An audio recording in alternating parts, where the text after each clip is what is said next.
வணக்கம் அன்பான பெண்களே. நான் ஒரு மருத்துவர் மெலோனிக். உங்கள் இறுதி குறிப்புகளில் உண்மையான பெயரை நீங்கள் காணலாம். என் நோக்கம் மருத்துவ, பெண்கள் மருத்துவ மற்றும் பிறப்பியல் அறிவை வழங்குவது. என்னால் கூறப்படும் அனைத்தும் நான் சராசரியை விட கொஞ்சம் அதிகமாக அறிவேன். நாம் இங்கே பேச போறது முழுமையான அடிப்படைகள். நான் முயற்சிக்க மாட்டேன். எந்த ஒரு அற்புதமான ஜெனட்டிக் சிக்கல்களில் செல்ல வேண்டாம். ஏனெனில் இது இங்கு முக்கியமல்ல. இங்கு பிரச்சனைகளை பரிசீலிக்க, எளிமைப்படுத்த, விளக்க மற்றும் காட்டுவது பற்றி பேசப்படுகிறது. நாம் இறுதியில் ஆலோசனைகள் மற்றும் அடிப்படைகளை செய்யப்போகிறோம். முதன்மையாக நாம் கற்றுக்கொள்வோம். அன்பான பெண்களே, இன்னைக்கு நமக்கு ரொம்ப விரிவான அடிப்படை கல்விகள் உள்ளன. வேதியியல், உயிரியல், உடலியல், அங்கவியல், நரம்பியல் மற்றும் இது போன்றவை அடிப்படை கல்வி, உயர்நிலை மற்றும் பட்டப்படிப்பு கல்வியையும் தவிர்க்காமல் பிரச்சனை அப்போது தொடங்குகிறது. நாம் இந்த அனைத்து அறிவியல் துறைகளை ஒன்றாக இணைக்க முயற்சிக்கும் போது அப்போது நாம் ஜூம் என்று அழைக்கப்படும் ஒன்றை பயன்படுத்த வேண்டும். நான் உங்களுக்கு இங்கே காண்பிக்கும் சுதந்திரத்தை பெற்றேன். ஒப்ஜெக்டிவ், அதாவது ஜூம் என்று அழைக்கப்படும் பழைய ஒன்று. நீங்கள் இதை இப்படி வெளியே சறுக்கினால் இது அன்றைய, அதாவது இன்னைக்கு டிஜிட்டல் மேட்ரிக்ஸில் பெரிய பெருக்கம் உருவாகுது. அதாவது நாங்கள் தனித்தனியான விஷயங்களை மிகவும் தெளிவாக காண்கிறோம், ஆனால் முழுமையான படத்தை காணவில்லை. இப்போது நாம் இன்னும் தூரம் செல்லும் போது நிச்சயமாக, அதாவது இங்கு மையத்தை சுருக்குவதன் மூலம் எங்கள் பார்வை தளம் தெளிவாக விரிவடைகிறது. நாம் பல பிரச்சனைகளை பார்க்கிறோம். ஏன்னா ஒவ்வொரு பிரச்சனையையும் நாங்கள் ரொம்ப கஷ்டமாகவே காண்கிறோம். நான் முழு தொடரை எதிலிருந்து தொடங்க வேண்டும் என்று யோசித்தேன். எங்கள் கதைப்பாடல்களிலிருந்து நான் இது போன்ற ஒன்றில் தொடங்குவேன். இது என்ன என்று அழைக்கப்படுகிறது? கருப்பை. கருப்பை என்பது என்ன? கருப்பை இது பெண்களின் ஒரு உறுப்பாகும். இது வயிற்றின் கீழ்ப்பகுதியில் அமைந்துள்ளது. இது அடிப்படையாக ஒரு முக்கிய நோக்கத்திற்காகவே பயன்படுகிறது. அதாவது கர்ப்பமாகவும் குழந்தையை பிறப்பிக்கும் நோக்கத்திற்காக கருப்பையின் அளவு எவ்வளவு? கருப்பை என்பது, நீங்கள் சொல்லலாம், நான் எகியர்காவை இங்கு அழைத்து வந்து அதிகமாகவோ அல்லது குறைவாகவோ உங்களுக்கு காட்டினேன். ஒரு வயது வந்த பெண்ணில் நாம் சொல்லலாம் கருப்பை சுருக்கம் சுமார் 100 சென்டிமீட்டர் அகலமாக உள்ளது. கருப்பை இங்கு பெரிதாகிறது, எங்கு சில சமயங்களில் 10 சென்டிமீட்டருக்கு கூட அடைகிறது. இது நிச்சயமாக ஒரு சராசரி மட்டுமே. இங்கு இது நிச்சயமாக முட்டை குழாய்களில் செல்லும் பகுதிகள் உள்ளன.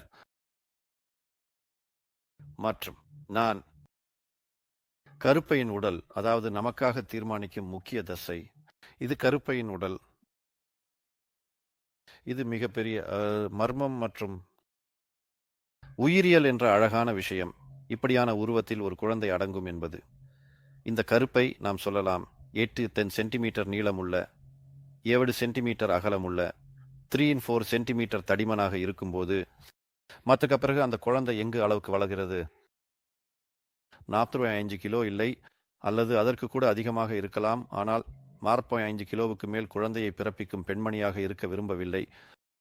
இதுக்கான விவரங்களை நாம் ஒரு நாள் பேசுவோம். இங்குள்ள கருப்பை தசை நார்களால் ஆனது. அவை ஒரு குறிப்பிட்ட வழியில் முடிச்சு போடப்பட்டுள்ளன. நான் சொல்வேன், ஒரு பெண்ணின் ரொட்டி போல. இதனால் கர்ப்பமாக இருக்கும்போது இந்த முழு கருப்பை மென்மையாக விரிவடைய முடியும் போலவே அதை திறக்க முடியும். அங்கு உள்ள குழந்தை குறிப்பிட்ட நிலைகளை பராமரிக்கிறது மற்றும் அந்த கர்ப்பத்தை காப்பாற்ற முடியும். துரதிருஷ்டவசமாக பல காரணங்களால் இந்த கருப்பை பாதிக்கப்படுவது அடிக்கடி நிகழ்கிறது. காயமடைந்தது. நான் உங்களுக்கு எவ்வாறு உள்ளது என்று காட்டலாம். நாம் சொல்லலாம் பல்வேறு அளவுகள் உள்ளன, மாறுபட்ட அளவுகள் கருப்பைகள் அல்ல. ஆனால் கருப்பையின் கட்டமைப்பில் உள்ள குறைபாடுகள் அவை பரிசோதனை அல்லது அல்ட்ராசோனியில் கண்டறியப்படலாம். ஒரு காலத்தில் மருத்துவ வரலாற்றில் கதிரியக்க ஆய்வுகளை பயன்படுத்தியிருந்தனர். MRT-CTயை பயன்படுத்துவதில்லை, ஏனில் இது மிகவும் செலவான ஆய்வுகள். அல்லது ஹிஸ்ட்ரோசல்பிங்கோகிராஃபி சோதனையில், அதாவது ஃப்ளோபியன் குழாய்களின் காப்புரிமை பற்றிய பரிசோதனை. இங்கு நான் உங்களுக்கு சுமார் கொஞ்சம் அல்லது இங்கு உள்ளபடி வரைந்து விடுகிறேன். சரி, ஆம், உதாரணமாக MSCவை நாம் எடுத்துக்கொள்ளலாம். அது இங்கே கருப்பை. இது நிச்சயமாக முன்னும் பின்னுமாக ஒரு காட்சி. இங்கு எடுத்துக்கொள்ளலாம்.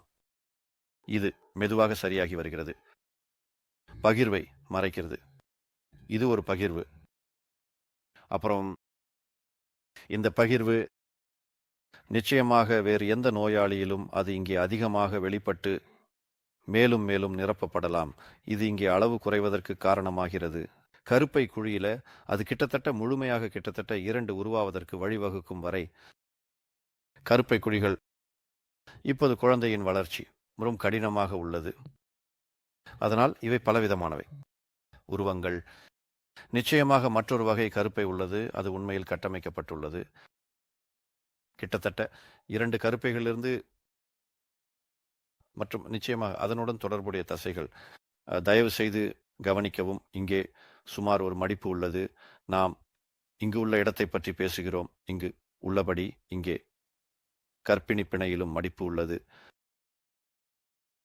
இப்போது இது அனைத்தும் நகர்கிறது. உதாரணமாக இந்த பகுதியை வெட்டலாம். அதை ஒன்றாக இணைத்தால் ஒரு சரியான கர்ப்பிணி பிணை உருவாகும்.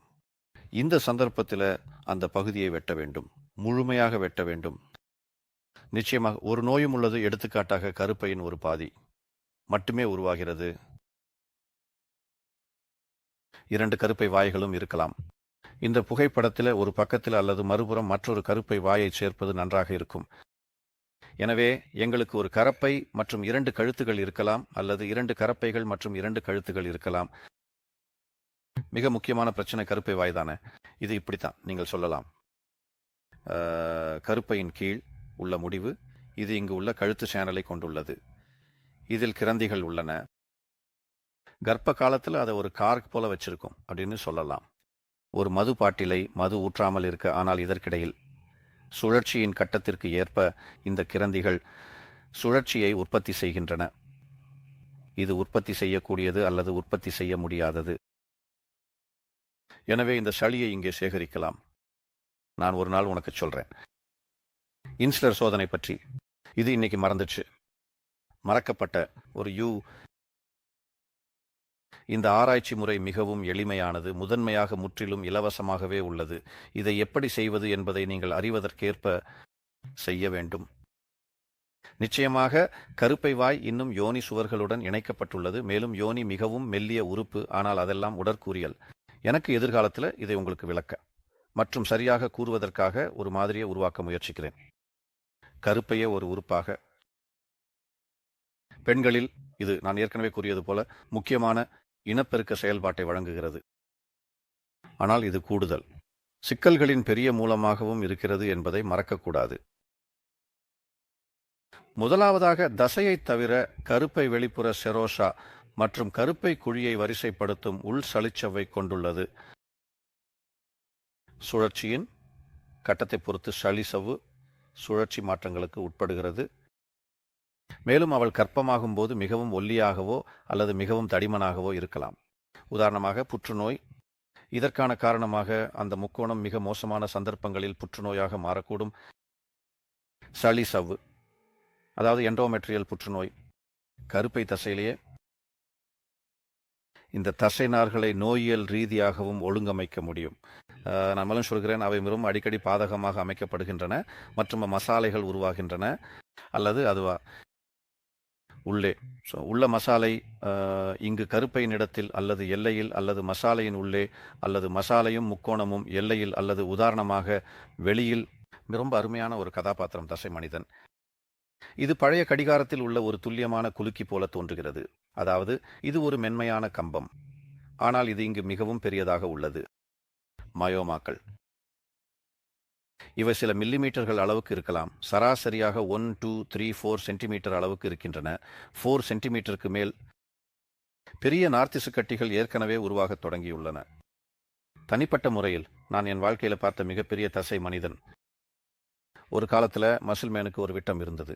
சரி, உண்மையில் கோஷ்டி பந்துகள் வெட்டிய பிறகு அதை சாதாரணமாக அனுப்பும் அந்த பாட்டிலுக்குள் கூட வைக்க முடியாது. பெரிய மாதிரிகள் ஹிஸ்டோபத்தாலஜிக்கான ஆய்வுக்கு இல்லை.